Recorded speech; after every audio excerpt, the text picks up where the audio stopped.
Hello students, आज इस chapter में हम ग्रीन ईयर डिजीज़ ऑफ बाजरा, ये जो रोग है इसके बारे में पढ़ेंगे। इससे पहले वाले चैप्टर में हमने बाजरे हरित बाली रोग जो कि स्क्लेरोस्पोरा ग्रामिनिकुला द्वारा होता है उसके स्ट्रक्चर और रिप्रोडक्शन के बारे में पढ़ा था। अब स्टार्ट करते हैं बाजरे पर हरित बाली रोग जो है इस डिजीज़ साइकिल के बारे में डिटेल में। तो बाजरे पर ये हरित बाली रोग जो होता है जिसे ग्रीन ईयर डिजीज़ ऑफ बाजरा कहते हैं, इनके लक्षणों का अध्ययन जो है हम दो अलग अलग प्रवस्थाओं में करते हैं।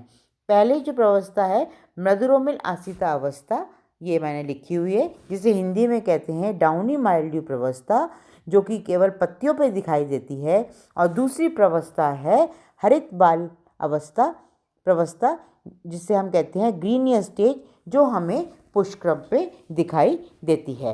अब आप देखिए यहाँ पर बाजरे की पत्तियाँ आपको दिखाई दी हैं। सबसे पहले ये रोग जो है आपको बताया मैंने पत्तियों में दिखाई देता है। संकुलित पत्तियों की निचली सतह पर स्पोरेंजिया यानी बीजाणुधानी का पाउडर दिखाई देता है। अब ये सफ़ेद रंग की जो पत्तियाँ हो गई हैं, पीली सफ़ेद जो है, ये किसकी वजह से है? क्योंकि इसमें बीजाणुधानी का निर्माण हो गया है। कम तापमान और जब वातावरण में नमी होती है तो बीजाणुधानियों का निर्माण अधिक संख्या में होता है। कुछ समय बाद जो पत्तियां हैं वो ट्विस्टेड हो जाती हैं, विरूपित हो जाती हैं और झुर्रीदार होती हैं, और हरी माहीनता यानी क्लोरोटिक हरापन जो है उनका ख़त्म हो जाता है। ये सिम्टम्स जो हैं पत्तियों में दिखने लगते हैं। ऊपरी सतह पर येलो यानी पीले और भूरी धारियाँ दिखाई देती हैं। प्रभावित पौधा जो है वो बोना रह जाता है। तो ये तो बच्चों लक्षण हुए मृदुरोमिल आसिता अवस्था। कितनी बार एग्जाम में शॉर्ट नोट आ जाता है डाउनी माइल्ड्यू स्टेज या मृदुरोमिल आसिता अवस्था। सेकंड जो है हम जो देख रहे हैं, ये बाली देख रहे हैं, ये अपने लैब में से ही स्पेसिमेन का डायग्राम लिया गया है। ये आपको प्रैक्टिकल में भी करना है। ये जनरली प्रैक्टिकल में खूब हर बार रखा जाता है कि ये जो बाली है, बाजरे की जो बाली है, उस पे ये लक्षण दिखाई देते हैं। तो इसे कहते हैं ग्रीन ईयर डिजीज़। इस नाम से ही पता लगता है कि इसके लक्षण जो है पुष्पक्रम में दिखाई देते हैं। संपूर्ण पुष्पक्रम या कुछ अंश जो है शिथिल हो जाता है। पुष्पक्रम में अनुशुक्तियाँ यानी स्पाइकलेट्स की संख्या बढ़ जाती है। स्पाइकलेट्स के ब्रिस्टल्स जो है वो अतिवृद्धि यानी हाइपोट्रॉपी दर्शाते हैं। तुष, पुंकेश्वर अथवा अंडाशय भी पर्णनुमा हो जाते हैं। हर एक पुष्प जो है, इन्फ्लोरेसेंस का हर एक पुष्प जो है वो हरी पत्तीनुमा संरचनाओं में परिवर्तित हो जाता है। यहाँ पतली पतली जो ये ब्राउन कलर की दिख रही हैं, क्योंकि ये सूखा हुआ है, ये सारी पत्तियों में है। तो जहाँ पर पुष्प का निर्माण होता है उसकी जगह हरी पत्तीनुमा संरचनाएं ले लेती हैं। स्पाइकलेट्स में अतिवृद्धि हो जाती है। पत्तियां जो है लास्ट में गिर जाती हैं। लास्ट में बाजरे का जो ठोस सूखिए बाल पूर्ण रूप से या आंशिक रूप से हरे शिथिल मुंडक में परिवर्तित हो जाता है। तो ये तो हुआ आपके लक्षण हरित बाली रोग। जो मुख्य जो है इसमें प्रत्येक पुष्प जो है हरी पत्तीनुमा संरचनाओं में परिवर्तित हो जाता है। तो नेचुरली जब प्रत्येक पुष्प जो है हरी पत्तीनुमा संरचनाओं में परिवर्तित हो जाएगा तो जो प्रोडक्शन है बाजरे का वो अफेक्टेड होगा। तो रेट ऑफ प्रोडक्शन जो है उसमें कमी आ जाएगी, उत्पादन में कमी आ जाएगी। तो ये एग्ज़ाम में जनरली पूछ जाता है। ये तो हुए लक्षण।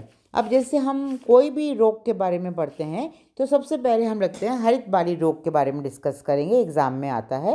मृदुरोमिल आसिता अवस्था तो पूछ ले, केवल उसके लक्षण आते हैं।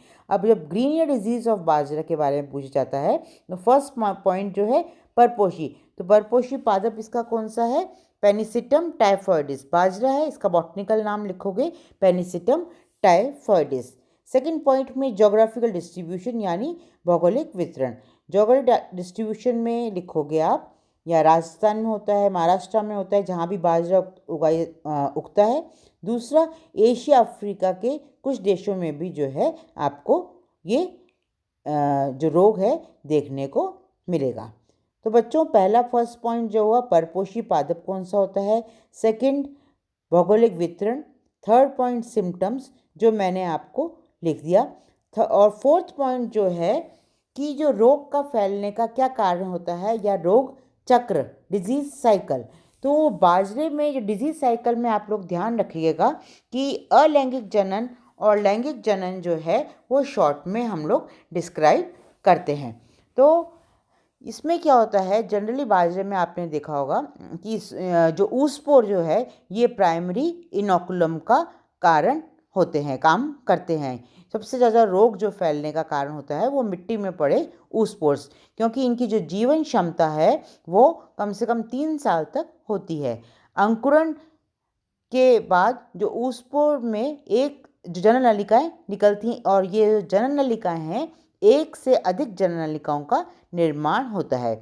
ये वृद्धि कर रहे परपोषी के रंध्रों द्वारा भेदन करती हैं।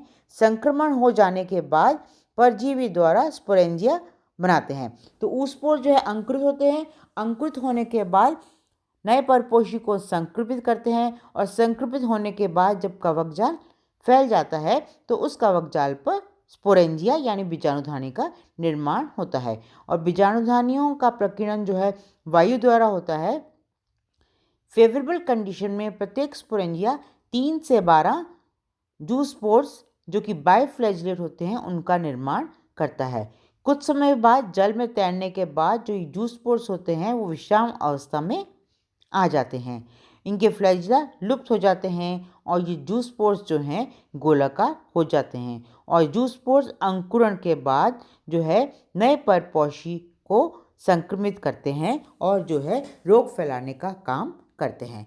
तो इसमें जो रोग फैलता है डिजीज साइकिल में आप लोगों को शॉर्ट में सेक्सुअल यानी लैंगिक जनन और अलैंगिक जनन जो है साइकिल फॉर्म में शॉर्ट में लिखना है, और आपको ये बताना है कि रोग फैलने का कारण क्या होता है।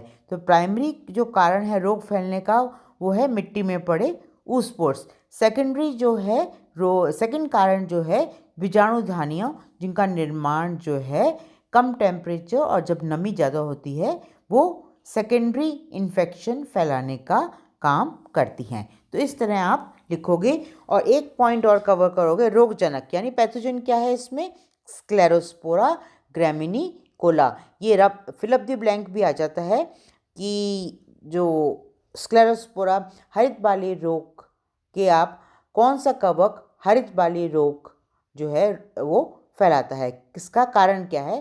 तो स्क्लेरोस्पोरा ग्रामिनिकोला ये बॉटनिकल नाम आप ध्यान में रखिएगा।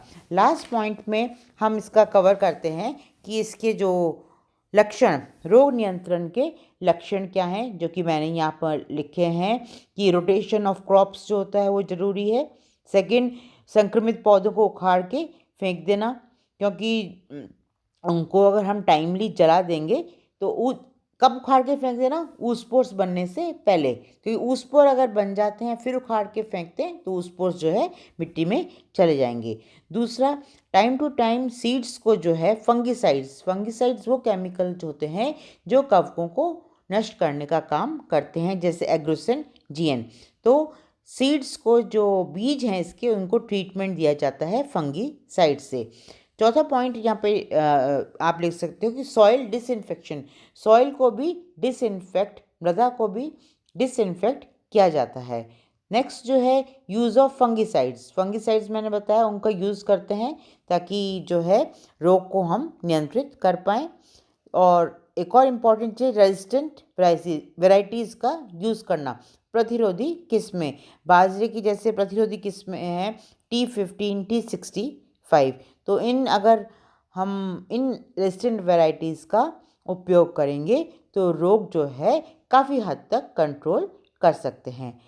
लास्ट जो है सॉइल में नमी जो है वो हमें कंट्रोल करनी है, क्योंकि जब ज़्यादा नमी होती है तो रोग ज़्यादा फैलता है। तो बच्चों इस तरह से कोई भी रोग है, जैसे श्वेत कीट रोग मैंने आपको पढ़ाया, उसके बाद हरित बाली रोग, ये इम्पॉर्टेंट है, इसको आपको चैप्टर को ऐसे कवर करना है। सबसे पहले आपको फर्स्ट पॉइंट परपोषी पादप कौन सा है, जोग्राफिकल डिस्ट्रीब्यूशन क्या है, लक्षण क्या है, डिजीज साइकिल क्या है, पैथोजन मतलब किसके द्वारा रोग होता है, और लास्ट में आपको पढ़ना है कंट्रोल मेजर्स। तो ये तो हुआ आपका स्क्लेरोस्पोरा का चैप्टर कंप्लीट। नेक्स्ट हम कवक स्टार्ट करेंगे एस्परजिलस।